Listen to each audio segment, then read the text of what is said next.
Welcome to Tej education. तो आज science विषय का मॉडल पेपर नंबर 8 हम लेकर आए हैं। प्लेलिस्ट में जाकर आप पूरे 30 मॉडल पेपर जरूर देखिएगा साथियों। आपका स्कोर क्या रहेगा कमेंट कीजिएगा, कैसी है तैयारी। और सिलेबस के अनुसार पूरा ये पेपर आपके लिए तैयार किया गया है। तो आइए शुरुआत करते हैं। सबसे पहले आप ऐप डाउनलोड कीजिएगा। हर पीडीएफ आपको मिलता है यूट्यूब क्लास का बिल्कुल फ्री। और ये व्हाट्सएप ग्रुप जरूर ज्वाइन कीजिएगा।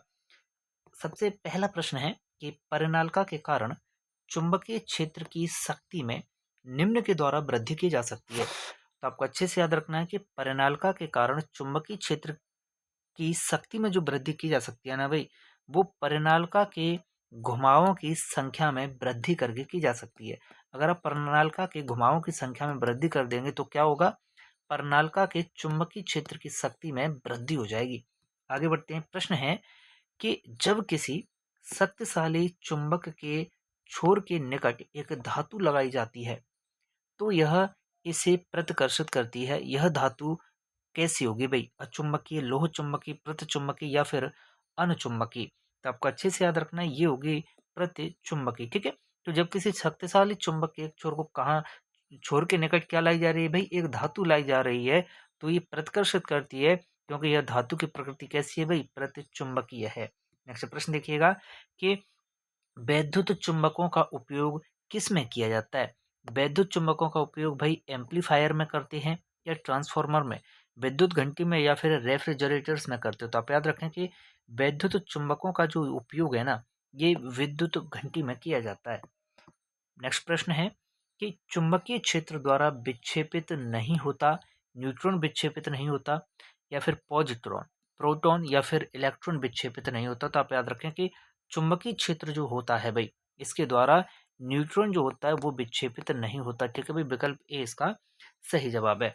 आपको एक चीज और याद रखनी है कि जो न्यूट्रॉन होता है ना, यह एक आवेश रहित मूलभूत कण होता है न्यूट्रॉन, जो परमाणु के नाभिक में प्रोटॉन के साथ पाया जाता है।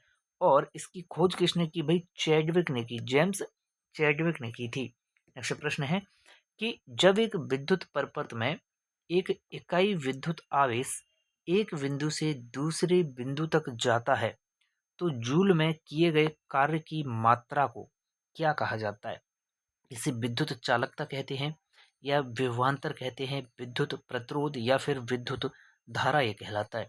याद रखिएगा ये विभवांतर कहलाता है। क्या कहलाता है भाई, विभवांतर कहलाता है।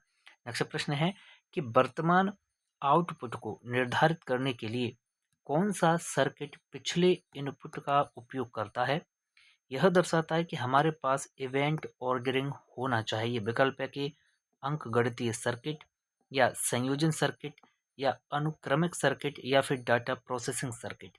इसका सही जवाब है आपका विकल्प सी, अनुक्रमिक सर्किट। ठीक है, आगे बढ़ते हैं। प्रश्न है कि स्वर्ण पत्ती इलेक्ट्रोस्कोप प्रयुक्त किया जा सकता है केवल आवेश का पता लगाने में भाई, स्वर्ण पत्ती इलेक्ट्रोस्कोप, या फिर केवल आवेश का पता लगाने या फिर मापने में, या आवेश का पता लगाने, मापने और उसकी प्रकृति का पता लगाने में। तो आप याद रखिएगा इसका सही जवाब है विकल्प डी की आवेश का पता लगाने, मापने और उसकी प्रकृति का पता लगाने के लिए यूज किया जाता है स्वर्ण पत्ती इलेक्ट्रोस्कोप का। अगला प्रश्न है कि निम्नलिखित में से क्या ठोस, द्रव और गैस तीनों रूपों में भी पाया जाता है। धातु पाई जाती है या निष्क्रिय तत्व, अधातु या फिर उपधातु। तो आप याद रखें ठोस, द्रव और गैस तीनों रूपों में भाई क्या पाई जाती है, अधातु पाई जाती हैं। ठीक है भाई, क्या पाई जाती हैं, अधातु होती हैं ये। आपको बहुत अच्छे से याद रखना है कि धातुओं से भिन्न तत्व क्या कहलाते हैं, अधातु कहलाती हैं। अभी तक ज्ञात कुल तत्वों में अधातुओं की जो संख्या है वो कितनी है भाई, 27 अधातु हैं। इन 27 में से 11 तो गैस हैं, 15 आपकी क्या है भाई, ठोस हैं। ठीक है, एक द्रव है, जैसे नाइट्रोजन, ऑक्सीजन, हाइड्रोजन, ये सभी गैसीय अधातु हैं। ब्रोमीन द्रव अधातु, सल्फर, आयोडीन, कार्बन, फास्फोरस, ये सभी कैसी हैं, ठोस हैं। ठीक है, तो ब्रोमीन कैसी है, द्रव अधातु है। अगला प्रश्न देखिएगा कि धातुओं के संबंध में कौन सा कथन भाई गलत दिया गया है। तो देखिएगा, सभी जो धातुएं होती हैं वो चमकती हैं और उन्हें पॉलिश किया जा सकता है, बिल्कुल सही बात है। सभी धातु पारे को छोड़कर तरल हैं और मुलायम, नहीं भाई साहब, पारे को छोड़कर पूरी धातुएं तरल थोड़े ना, ये गलत दिया है यहाँ पर। ठीक है, सभी धातुओं के गलनांक और क्वथनांक जो होते हैं वो उच्च होते हैं, ये भी सही कथन है। सभी धातु जो होती हैं वो आघात वर्धनी और नमनीय होती हैं। जी हाँ, ये भी कथन सही है। तो यहाँ पर बी गलत था, तो यही इसका आंसर है भाई। ठीक है, बाकी पूरी धातु की विशेषताएं हैं। प्रश्न है कि निम्नलिखित में से कौन सी धातु सबसे अधिक नम्य या लचीली है? तो भाई नम्य या लचीली जो सबसे अधिक है वो है आपकी कौन सी साथियों? ए जी, सिल्वर। ठीक है भाई, विकल्प ए इसका सही जवाब है। ठीक है भाई, क्या है? ए इसका सही जवाब है। ठीक है, चलिए अब आगे बढ़ते हैं। देखिएगा कुछ चीजें और अब आप अच्छे से याद रखें कि लचीली धातुओं का जो क्रम होता है, सबसे पहले सोना, जैसे ए यू से दर्शाते हैं। इसके बाद चांदी का नंबर आता है भाई ए जी, सिल्वर। फिर एल्यूमिनियम ए एल का नंबर आता है। फिर तांबा, ठीक है, C U. Tin S N. सीसा पी वी या लेड। Zinc Z N. लोहा एफ ई। ठीक है भाई, आगे बढ़ते हैं। चलिएगा प्रश्न देखिएगा। प्रश्न है निम्नलिखित में से कौन सा यह निर्धारित करता है कि रासायनिक अभिक्रिया नहीं हुई है? आकार में परिवर्तन, या गैस की उत्पत्ति, रंग में परिवर्तन, या अवस्था में परिवर्तन? भाई तो आकार में अगर परिवर्तन होगा ना, तो इसका मतलब है भाई क्या है कि रासायनिक अभिक्रिया नहीं हुई है।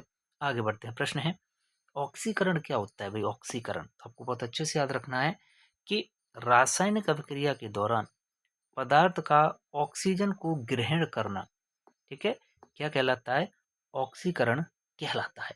ठीक है भाई, आगे बढ़ जाते हैं। चलिएगा प्रश्न है कि किन तत्वों के बाह्यतम कोश में 7 संयोजक इलेक्ट्रॉन होते हैं? भाई तो 7 संयोजक इलेक्ट्रॉन जो होते हैं वो हैलोजन के बाह्य कोश में होते हैं भाई, हैलोजन तत्वों के बाह्य कोश में।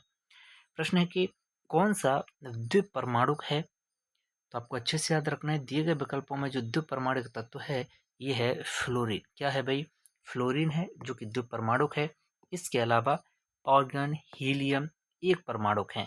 फ्लोरीन द्विपरमाणुक है। मीथेन बहुपरमाणुक है। ठीक। प्रश्न है निम्नलिखित में से क्या परिसंचरण तंत्र का अंग नहीं है? तो आपको याद रखना है कि परिसंचरण तंत्र का अंग नहीं है बड़ी आंत। इसके अलावा हृदय, रक्त और धमनी ये सभी परिसंचरण तंत्र के ही हिस्से होते हैं। अगला प्रश्न है कि निम्नलिखित में से कौन सा मानव रक्त में मौजूद एक वर्णक है? इसमें भाई मानव रक्त में जो ऑक्सीजन को हमारे फेफड़ों से शरीर के सभी अंगों में भी ले जाता है, तो ये होता है हीमोग्लोबिन। क्या होता है भाई? हीमोग्लोबिन होता है। नेक्स्ट प्रश्न है कि मनुष्यों में किसका ऑक्सीजन के प्रति उच्च संबंध है? तो ऑक्सीजन के प्रति उच्च संबंध जो है मनुष्यों में वो किसका होता है भाई? तो इसका सही जवाब है आपका विकल्प बी, हीमोग्लोबिन। ठीक है भाई, नेक्स्ट प्रश्न है कि गर्भाशय के माध्यम से योनि में खुलता है क्या? तो आप याद रखें कि गर्भाशय के माध्यम से योनि में खुलता है गर्भाशय ग्रीवा। ठीक है, विकल्प डी इसका सही जवाब है। देखिएगा महिलाओं में गर्भाशय के निचले सक्रिय भाग को ग्रीवा कहते हैं जो योनि में खुलता है। नेक्स्ट प्रश्न है कि इम्प्लांटेशन किसकी प्रक्रिया है? भाई इम्प्लांटेशन तो आप याद रखिएगा कि जो इम्प्लांटेशन होता है यह एक गर्भाशय के लाइनिंग से युग्मनज का जुड़ना, यही प्रक्रिया है भाई। ठीक है, विकल्प वी सही है। आगे बढ़ते हैं। प्रश्न है कि रक्त स्कंदन के लिए आवश्यक विटामिन कौन सी है? भाई तो आप याद रखें कि रक्त स्कंदन के लिए, रक्त के जमाव के लिए जो जरूरी विटामिन होता है ये विटामिन के होता है। कौन सा होता है? विटामिन के होता है। तो इस पूरे 20 प्रश्नों के पेपर में से आपका स्कोर क्या रहा जरूर कमेंट कीजिएगा और प्लेलिस्ट में जाकर सारे पेपर देख कर जाइएगा।